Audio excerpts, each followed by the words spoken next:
Hey guys, Sam here, and welcome back to another episode of our Leeds United Career Mode series, and welcome to what is now officially Season 2 finale. In terms of gameplay, there are still some things we need to clear up in Season 2, but in terms of gameplay, these are the last games in the Premier League that we have, and they are some pretty big games as we try to fight for this top 4. We can confirm top 4 in a couple of games. It's not going to go all the way down to the wire because the gap between ourselves and Spurs and Arsenal is so big. But we do not start off the way we would want as we go down 1-0 to Bournemouth, and it's just Afobe getting to the ball before, I believe it's Jorge, Jorge. I don't know how he gets these. Look how he stands up. And what the hell was that? What kind of sorcery, what kind of magic was that where he got back onto his feet like that? I don't understand. How is that possible? I don't know, but we bring one right back. It's through Danny Ings. I mean, what a surprise, right? Danny Ings has just, I can't remember. I want to actually go back and see how many games that he didn't score in, that he started. I want to see how many games he did not get on the score sheet on in the games that he started, because I feel like whenever he starts, he scores. Now, I'm sure that it's not always that case, that he does score, but it feels like he does, and I would actually be interested to see how many of those games he didn't score in. But Bournemouth do go back up 2-1, and I'd say Bournemouth played alright, you know, I'm not even going to lie, like, Bournemouth played pretty well, but I'd say both their goals were pretty lucky. I mean, the first one was just, they got to a header first, I don't know how, but they did, and then this second one, just a rebound goal. Nothing really we could do at that point. Sessegnon trying to do his best, I guess, but just not good enough.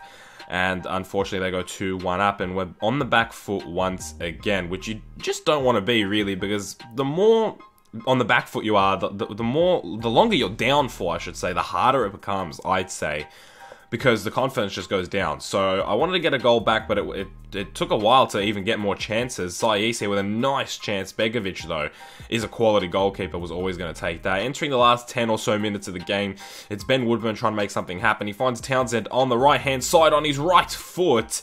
Andros Townsend on his weak foot. He scored some pretty good cross-goal goals.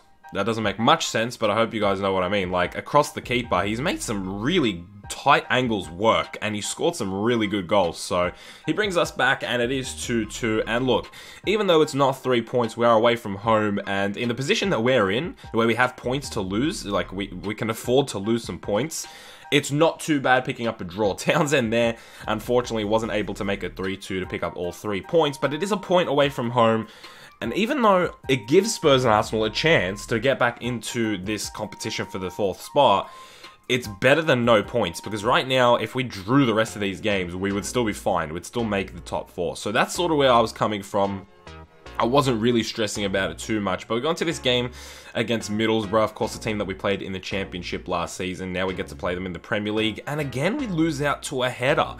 And it was a little bit, I'm not gonna lie, a little bit worrying, because I felt that, why did we lose that header? I mean, we had Cooper and I don't know who the other one, and Kmart Roof, and they're both pretty tall. Like, how are we losing that header? You know, I don't know. It was a bit concerning because I didn't want it to be a regular thing.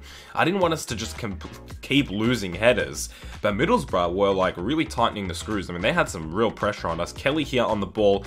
His dribbling is pretty good. I gotta be honest, he's got a low center of gravity, so he feels very good on the ball, and then his dribbling's not bad as well, but we work it out to Click, who takes advantage. I mean, he's probably playing one of the last games for us, to be honest with you, because more likely than not, he's going in the summer, because he's just not happy being on the bench. I wouldn't mind keeping him for a bench option, but he's just not happy being on the bench, so probably one of his last appearances for us. And he makes it count by scoring the goal and bringing us back to 1-1 and giving us a chance in this game. Once again, Kelly on the ball, making things happen as he finds baby Zlatan. Apparently, someone said that that's what the Leeds fans, actually call Pavel Kibiki. They actually call him baby Zlatan. I'm gonna roll with that. I might even just call him baby. I don't know if that's a bit too suspect or not, but he scores a fantastic header, but it's off of Kelly once again, making things happen. This kid is really good. He's already 74 rated, and he's only 16 or 17 years of age, and how about that again? Again, making things happen. And he gets to take the penalty. We didn't have any of our usual penalty takers on, so I gave it to Kelly. And he goes to the right, and so does Randolph, but it's not good enough, and Kelly makes it 3-1. And what a game he had, and what a presence he has been, and what an impact he's made, and just taking the chances that he's been given. I mean, he's really just come onto the scene, and he's just been fantastic. I can't even deny that I'm considering making him our first choice right winger in the next season, because he is that good. Like, he really is that good. He picks up the man of the match, of course, because he got a goal and an assist, and he was not necessarily directly involved in the first goal, but he had a massive involvement in the first goal. I don't know what you guys think. I don't know if you back him ahead of Alioski and Kmar Roof. And I don't know, I have a feeling you guys would back him, because a lot of people that watch Career Mode back the youth and would prefer to see the youth play. But I don't know, what do you guys think? Should he be our first choice right winger next season? Because he's making a fantastic case, and he's overall now justifies him being a starting player. So I don't know, I'll leave it up to you guys. What do you guys think? He has been really good, but we do go into this game against Manchester City, a team that initially we had a lot of success against. Well, I don't want to say a lot of success, but when we were in the Championship, we played them in the FA Cup and we beat them. But then when we got into the Premier League, I think we drew with them, or they beat us. I think they might have beaten us. So one of the big top 6 teams that we actually haven't picked up a result against at all. The other one being Tottenham.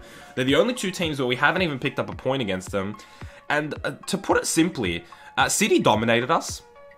They absolutely dominated us. I mean, I've never felt so helpless, so useless in a FIFA game. They were so good. It was almost fun to play such a challenging team, and it almost made me wish that that's how the top 6 were all the time, because it was such a tough game. And they got the goal, they just held the ball, and they got the 1-0 win. So fair play to City.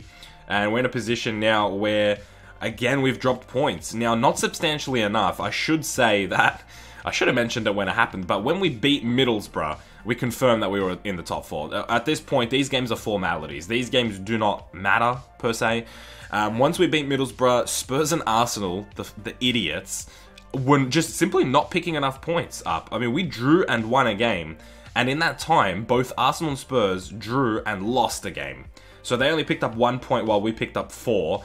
And by the time we got to the City game, it was too late. The gap was something along the lines of 13 points with 4 games to go. So even if we lost all the games and they won all the games, they would only gain a potential of 12 points, I should say. And we already had that lead. So yeah, at this point, I don't know. I wasn't really caring too much. Things that are up for grabs is we're playing for 3rd against Liverpool pretty much. But even then, I don't mind too much if we get 3rd or 4th. But we do put in a good performance here against West Brom. And good to see Connor Chaplin getting on the score sheet. I feel like he's had a bit of a quiet second half to the season. And I feel like when Ings got injured, baby Zlatan got a chance. And he sort of became our number 2. And Chaplin sort of fell back to a number 3. So good to see him on the score sheet. But other than the fact that we're fighting for 3rd against Liverpool, of course, the Billy Bremner Award is still up for grabs. And Saiz picks up a massive 3 points there with his man of the match performance. But you can see the lineup here against Southampton was a really weak lineup. I mean, you can just tell. I just was resting all the first team players for our last game of the season. It was just... There was no need. I just wanted to play some of the other guys because I just felt like, look, I want to give them the game time now while I can, because next season, I don't know how many of these players are going to play. You know, I don't know if I can play the youth players that often, or if Shaughnessy is going to get a go, because of course Phil Jones is coming in. We still have Janssen, Jorge, Cooper. So I'm playing people like Grotz. I don't know if Grott's going to play a game next season. I might send him out on loan. I don't know what I'm going to do with Grott, or even Jackson. I don't know what's going to happen with these players. So I thought I'm going to give these guys the opportunity now, because I do enjoy playing with the second unit, if you want to call them, or even some third choice players. I like playing with them. So I wanted to go with those players here for our second last game, our last away game. And Southampton were good, man. But I mean, we were pretty poor. I don't want to watch that. That is just shocking defending, really. I'm so embarrassed to actually watch that again. That slide tackle from Shaughnessy was just ridiculously bad. And yeah, I don't really want to watch that back, but it is a 2-0 loss to Southampton, which, again, it's not a big deal. Really, all that did was put ourselves and Liverpool tied on points going into the last game of the season. So it wasn't really a big deal, but we do play Chelsea. So it's a huge last game for us, but really what this is, I think, is a big celebration, because we're making the top 4. So our fans are really happy, right? Like, absolutely gobsmacked that we've done this. And Chelsea have already clinched the league, so for this is also kind of a formality, and they're sort of just enjoying themselves. So really, at the end of the day, this was just a fun game of football. It was just, I was still so relaxed. Like, naturally, even though third was up for grabs, and even at one point second was, just naturally, I just was playing way looser, guys. I don't know, just subconsciously, I wasn't trying as hard. And I guess that's why some of the results, especially even in last episode, but especially this episode, were going a little bit more negatively. But Chelsea start off fantastic. They pick up 2 goals in pretty quick succession. And Hazard picked up 1, and I believe Azpilicueta picked up the 2nd. I might be wrong. I don't know. But again, it was off a set piece. Again, it was off a corner, and I was a little bit upset. Kelly nearly brings one back, and talking about first choice, he's playing this game against Chelsea, which is quite the honour. But he gets involved, man. He could have had 2 goals, and 2 very good goals he could have had, so not bad efforts from him. And look, he just gets involved, and he's just, look at his low center of gravity. His dribbling is pretty good because he is a short guy, and he picks up an assist. I mean, this kid gets involved, and that's all that I can ask for. So fair play to him. He picks up an assist, and Danny Ings scores another one. I think he's maybe 3rd in the top goal scoring sheets, but we will take a look at that in the next episode anyway. So Danny Ings gets another goal, Kelly gets another assist, and definitely gives himself a good chance of being a starter next season. Hazard with a good bit of dribbling there makes a 3-1 back to Chelsea, and pretty much stops us from any dreams of picking up a point here against Chelsea in the last game. But he was having a hell of a game. He was so involved, and once again here it's Mauro Icardi for Chelsea dribbling the ball around. He finds Van Ginkel, who finds Hazard, makes it 4-1. He picks up himself a hat-trick in the last game. And look, Chelsea are the champions. I'm not even too mad. They only lost 2 games in the season, so I'm not even mad at all. This is another top 6 team that we still haven't beaten, but we have picked up a result against. We did pick up a point against Chelsea, which is more than City and Spurs, who I still have lost both games to. And that was the end of the game, a 4-1 loss, one of our worst losses, but that's it. That was the last game, guys, and this is how the table looks like at the end of the season, guys. We will go further into some other statistics and things of that nature in the next episode. We'll do a bit of a Season 2 roundup, and we'll also have some voting in the next episode for the award show the episode after. But I wanted to run by the categories that I have and see if maybe we can introduce some new ones in this season. Of course, last season we had Most Improved of the Season, which I picked, Under 21 of the Season, which was a fan vote, Unsung Hero, I picked, and then Fans Player of the Season, you guys voted for. Of course, Goal of the Season, you guys vote for, and then the Billy Bremner Award is already decided. So, is there anything else you guys would like to see? Is there any other categories, more specifically fan-voted categories, that you guys want to see in the next episode that you can vote for? There's no voting in this episode. You don't have to tell me who you think wins at this episode, but just for next episode, so when I record the video, I can add them on if there's any good suggestions from you guys. Get involved, leave a comment, and tell me what other categories you guys would like to vote on, because at the moment, there's only 3 fan-voted awards, so we could have another couple. It's that simple. But that's it. That's the end of the season, guys. We end the season with 19 wins, 10 draws, 9 losses. We were the tied second best attacking team in the league. Defensively, we weren't that great, actually. Defensively, who is that? Stoke City was better than us defensively, and they finished in 15th. So, yeah, overall, it was a cracking season. I can't even deny it. Look, we did get 4th because City, Spurs, and Arsenal, even Everton, all started the season shockingly. If they started the season any decently, I mean, they would have been in the top 4, I guarantee you, but we kind of just took our advantages when we could, and I was not expecting this from this team, because in the championship, guys, we didn't dominate as much as it seemed. Like, we were very inconsistent, we would lose games that we should have won, and in this season, we were just incredible. I mean, 9 losses, but we were just so good. I could not believe, and I still can't believe how good we were.